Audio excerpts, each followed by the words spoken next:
Welcome to the second Minnesota State High School League volleyball training tape of 2023. Remember, the purpose of these training tapes is to provide additional learning opportunities and improve consistency between officials across the great state of Minnesota. You may recognize some of the officials and our teams in these clips. However, these plays are not being used to criticize. Instead, we're using video to review, analyze, and provide recommendations of what could have been done differently in certain situations so that we can all learn and improve.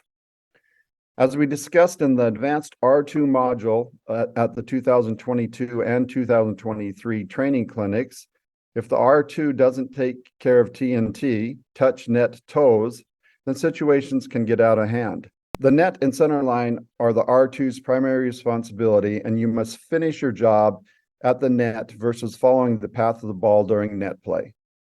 In this first example, watch the R2's head and see how it follows the ball out of bounds instead of staying focused on the net.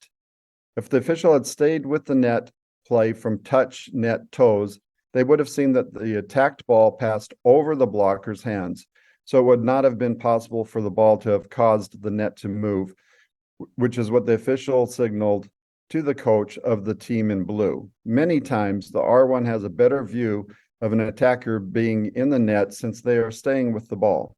If the R1 sees a net fault, it is best practice to give your R2 the first opportunity to blow the whistle for a net fault. But if they don't call it or they don't see it, then the R1 should call the attacker for the net fault in this play. In this rally, we see the R2 is not getting into proper position on the blocker's side of the net in order to have a clear view around the pole and standards to see if the right arm of the blocker on the right come down in the body of the net as she landed. If you don't get your eyes to your primary responsibilities of touch, net, toes and follow the flight of the ball instead, you're going to miss these net faults. This time, the R2 did a nice job of getting into position. The R2 was able to see the entire play and caught the net fault on the setter in the black on the right.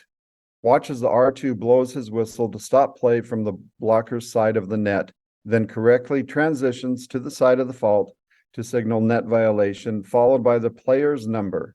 Ideally, the R1 would have waited until the R2 signaled the number, then award the point. The R2 then mimics the point signal, and the R1 repeats the number of the player at fault.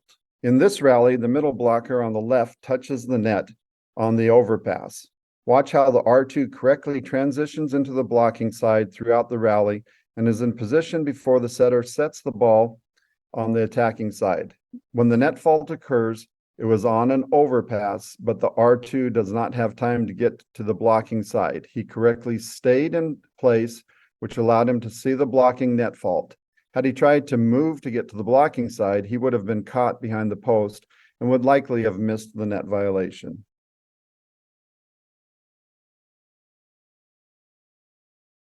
In this rally, the R2 correctly stays put on an overpass as the middle hitter on the left in red swings as the ball comes over the net.